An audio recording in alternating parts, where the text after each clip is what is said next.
So now onto the review of the audio mixer. There are a couple things that I liked about this, and there are a couple things that I disliked. Into the features of the audio mixer. So on the left and right side, you have the game and voice dials. Now it's pretty easy to set them. When you're holding the controller, it's not that far of a reach to change them. I really like this over some of the other headsets where the game and chat balance are on the cord and you have to reach up and change that, and then you have to get back to the controller really quick so you don't die. It's a lot easier to reach it here. Now, one of the things about the sound of the audio mixer is that you do get some hiss with this. It's similar to the X11. I would consider it a little bit less noticeable than the X11, but it's definitely there. If you've seen my review on the X11's hiss, you can notice it when you're in the menus and everything like that, but when you're actually in the game, you don't notice it. It's just, from the USB amplification of this unit. The same thing happens with the X11 and the PX21 and so on and so forth. So one thing about the audio mixer is that there's a little sweet spot. So if you change the dials in a certain way, if you just kind of tinker with it, there is a spot that I noticed that the hiss is actually very low, and you can not even notice it when you're in the menus. Coincidentally enough, it's at the level that I prefer when I'm gaming as far as the game noise related to the chat noise. So it worked out for me. So if you happen to have one of these things, kind of tinker around with the dials to see if you can get it so where you get the hiss to a low. Because, there is different levels. Like if you have both of these cranked up to the max, you're going to really be able to notice that hiss. But at when you're further down here, by the way, when you have this going, your headsets can get extremely loud. I mean, I know that some people have complained that the SteelSeries headsets were hard to drive, so if you plug them directly into your headphone jack, that they would sound soft. With the amplification of this unit, you're getting a nice full sound. I barely have these things up, and I'm at a comfortable level. You can really crank up your headsets by using this unit right here. And then the last thing I wanted to mention about the audio mixer was the live mix. If you've seen my unboxing video of the 5XB or the 4XB, you might have noticed me describe the live mix as an either I'm gonna love it or I'm gonna hate it kind of deal. Well, again, I was wrong because I'm sort of on the fence about it. I found myself using it in some cases and not using it in others. The way that live mix basically works is, say you have your level set where you have your game level here and your chat level here. When somebody starts speaking into your game, the audio mixer senses this and then it turns the game volume by about 30% so you can hear the teammate. Now, in some cases this can be good, and some cases this can be bad. When I was playing Modern Warfare 2 and somebody was telling me about an egg sandwich that they made, my game volume would lower, and I'm trying to hear footsteps, and this guy's basically screwing me when I'm trying to get the competitive advantage. So in that case, I turn my live mix off, and I might even mute that kit. I want to hear the enemies so I can get the kill on them. Now, in other cases, like Halo, the only things you really have to listen for are the sprinting, which is very noticeable, or lifts, which is really noticeable, or gunfire, which is really noticeable. So when I'm playing with friends, I've got my live mix on because whenever they're talking, it doesn't affect my competitive advantage at all, because I can still hear those key sounds. Halo isn't as much of a subtle noise game as a game like Modern Warfare 2 is. Now, that being said, the other thing that I wasn't that big a fan of the audio mixer was, it's not really its fault, but it can't really distinguish between somebody talking and just noise coming from the mic. I'm sure anybody who's watching this video has remembered at one point in time when a friend or player they've been playing with has a fan going, or they're eating chips, or whatever's causing noise. They're not necessarily talking, but they're making noise through the mic. So when this happens, the audio mixer thinks it's voice, and then it'll turn the game volume down. So let's say that somebody had a constant feedback noise going through the game. Your game volume is going to be low that entire game. In that case, I won't have the live mix on. But even with the live mix off, you still have the game and chat balance capabilities, so don't think that you're at a disadvantage.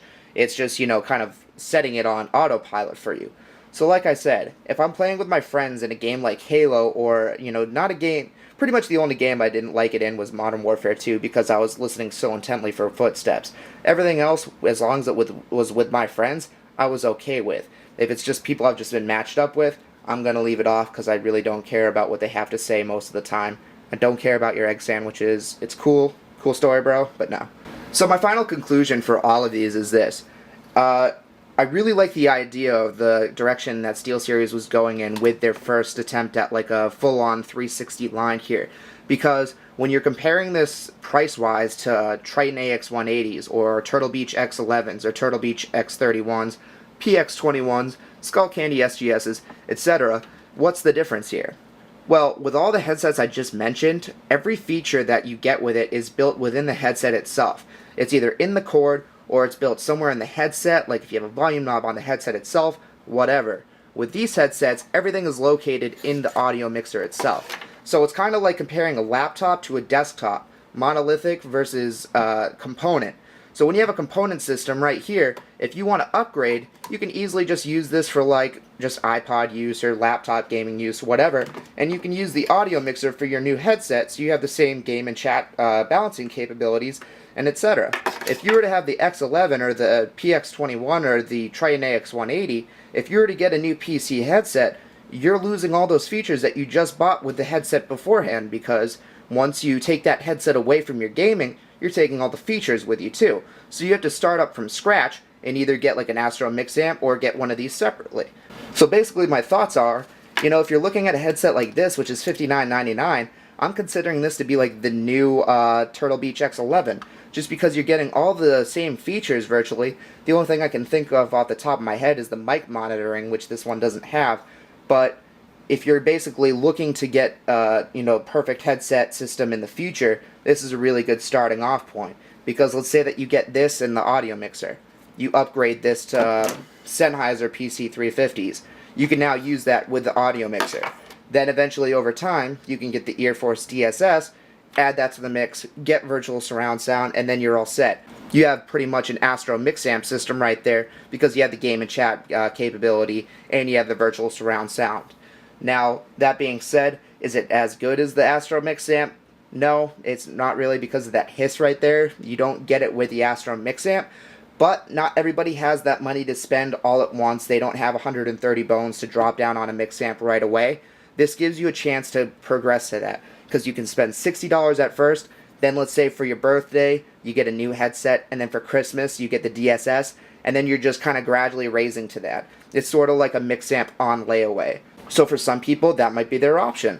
So what I'm saying to you is basically, it is a good idea to do that if you don't have the money to put down on a Mixamp right away, or, you know, Sennheiser PC350s or 360s or Astro A40s, whatever. If you don't have hundreds of dollars to spend right out of the bat, this is a really good way to start off. I would totally suggest this over going with like the X11, just because you have room to grow with these, because you retain the audio mixer on its own. In addition, for people looking at the audio mixer on itself, but they're worried about the hiss or anything as far as bringing the quality down, I mean, you're still going to have the high quality of whatever headset that you have. You're just going to have that little noticeable hiss in the menus. It's not going to be noticeable in the games. I wouldn't worry about it too much. And like I said, just try to find that sweet spot and then you'll be all set. Like I said, this is designed for people who don't want to drop 130 bones on a Astro Mixamp. So, I think with all of that, I think that covers about everything that I wanted to say for the SteelSeries Audio Spectrum line. If you guys have any questions on these products, or, you know, anything additional that I might have missed in my rant here, just leave it in a comment box and I'll try to reply as soon as I can. Or you can get me on Twitter at MLGSteggy. Just send me some tweets of any questions that you have for these headsets or any other headsets that I've reviewed or maybe I'm going to review. You could always send me some suggestions on headsets or gaming accessories or anything that's kind of related to tech or gaming, and I'll hear you guys out. I'm also on the MLG forums, of course, so you know, you can just get me anywhere if you have any suggestions, comments, or criticisms. So, thank you guys for watching this review. As always, if you like the video, please hit the like button down there and hit the subscribe button up there. And be sure to check out MLGpro.com for my written reviews, and you know, check out my YouTube channel for everything else that I got going on, and of course the Twitter. So yeah, thank you guys for watching.